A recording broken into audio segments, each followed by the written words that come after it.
Okay. Okay, they've started recording this. Okay. By saying hello to Ifeoma Adizi. Have I pronounced you correctly, Ifeoma? Yes, you did. Hi, Ravi. Hi, how are you, Ife? I am very fine, thank you. The subject is fantastic, self-contemplation to energize and remain stronger. So I think it's a strong subject. It is a continuity of what we had in a different session on other subjects.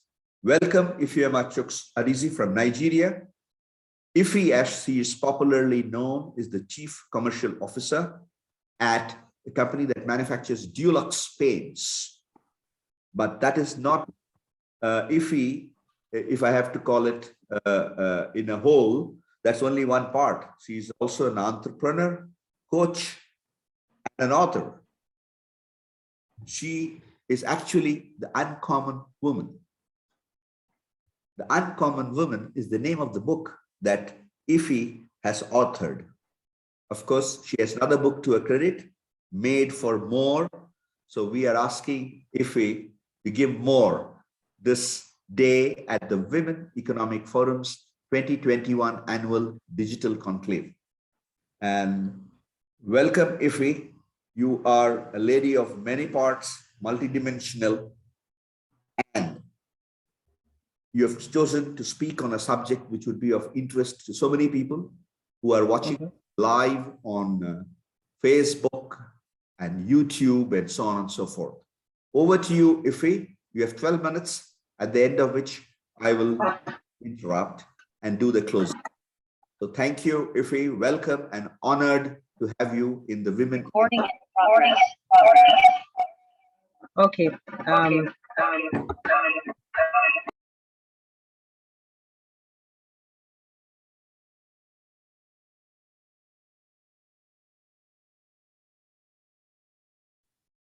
You're muted, Ife.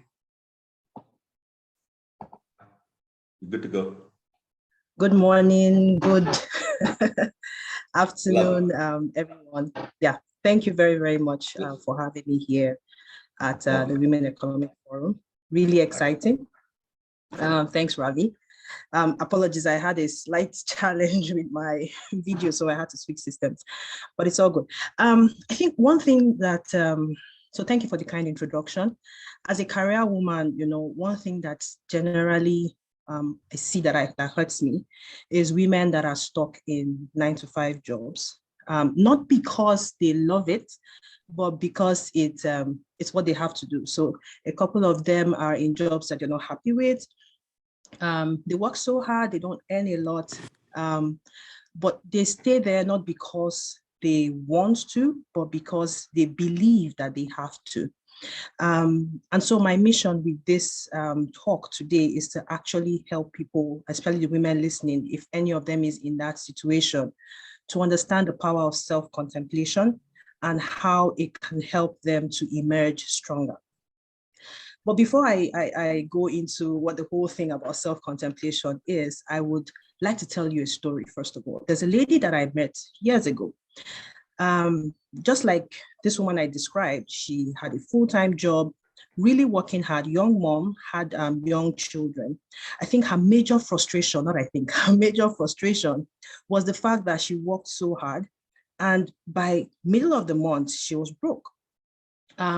She kept thinking about ways to, you know, improve things. You know, she knew there was more to her. She knew she was made for more, but she was just stuck where she was. You know, she felt like, oh, you know, this is where it is. This is what it is for me. This is my path. You know, everybody says I should stay in my lane, so I should do that. Guess what? Interestingly, that woman today has 2 thriving businesses that serves clients across the world. Interestingly, she still has her full-time job, because according to her, when she actually launched her first business and it was successful and the revenue started coming in, she realized something that she never knew. She realized that she did love her job. She loved her work. She loved what she was doing. She loved the people she was working with. She loved the company she was working with. So the real pain was the fact that she felt she wasn't compensated enough or she was underpaid. So with the money part sorted, she was able to put herself into, her job and growing her career while her business was also growing. Today, that lady not only has those thriving businesses, she's received several awards for the work that she's done in her industry. She has been featured on the dailies in her country, outside her country. One of her businesses actually did some work with the United Nations in terms of improving lives in her country. And so somebody might say, what really changed? What was the what helped to make that shift from that woman that was frustrated and did not see what to do or a way to go to this woman that is like an uncommon woman, literally? I can emphatically tell you that the game changer was self-contemplation. And I can tell you that because that woman was me. That woman was me 10 years ago. I remember that October. I remember that October. Yeah, that October, it was interesting. I was tired. I was drained. I didn't know myself anymore. I used to be a leader in university. I had big dreams. I wanted to travel all the continents by the time I was 25. I wanted to work in the United Nations. I had a great job, but I didn't know myself anymore. I was disappearing. And so I took out my laptop and I typed, I want to resign. And a thought came and it said, why? And I was so quick to type and I said, because I am physically and emotionally drained. And another thought came and it said, why? And I'm like, and so I really start responding. It's a dialogue with myself. At the end of the day, we went back and forth. And guess what I realized? I realized that I really didn't want to resign because I was physically or emotionally drained. I didn't want to resign because I had a young son at home and I was pregnant and I wanted to spend time with my babies. Why I really wanted to resign was because I was disappointed in myself. I came out best student in my university class. So getting to a point in my career where I hadn't been promoted for 7 years and people that were younger than me in the organization were becoming promoted, were getting promoted, I was disappointed in myself. I thought I was a failure. I didn't want failure to finally hit me in the face. So I wanted to take the bold step and resign and go into somewhere in my room and just hide under the duvet and deal with my pain. So that was essentially the plan. But that was what I realized from self-contemplation. There's a lot in us that you never know until you really sit down and ask yourself certain questions. So even though at the end of the session, I felt drained, I cried, we love to, give out emotions through crying. I cried, I felt drained, but there was hope. I knew that I was going somewhere. I had finally found that thing that was really the pain point. And I told myself, I'm going to prove to the world that I'm not a failure. I'm going to prove to the world that the Ifoma that did the things she did in university was not a fluke, and that I would be able to do it even though I was married and I had 3 young children below the age of 3. And so that was October. Nothing happened. And then in December, I traveled out to have my second son at that time. And it was another time for another self-contemplation session. And this time I took out my laptop and I wrote, what can I do to improve my life? One thing I found is that writing or typing actually helps in just dumping all your emotions on paper, all the thoughts. So I wrote that, what can I do to improve my life? And things they're coming. A news article I had seen somewhere just came, about a young lady that made so much money from blogging. And I laughed and I said, but I don't have any tangible gifts. I don't know what to do. Long story short, I responded and I said, I know how to give birth in the US back to back. And the thought came and said, start it as a business. I did. And that business has grown, giving birth to more. So what would I say is self-contemplation? It's essentially the framework is the same, 3 questions. You need to have the why analysis. understand the deep-rooted issues. What is that thing you're really running away from? It gives you an indication of your why, which will propel you. The second question is the what. What exactly do I need to do to change it? And you keep drilling deeper. And the third is how. And it doesn't have to be in one session. It can be in a couple of sessions. I've tried it for different things, not even this, every time I get stuck.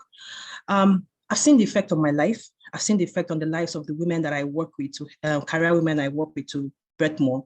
And I would really love to see the effect on more women.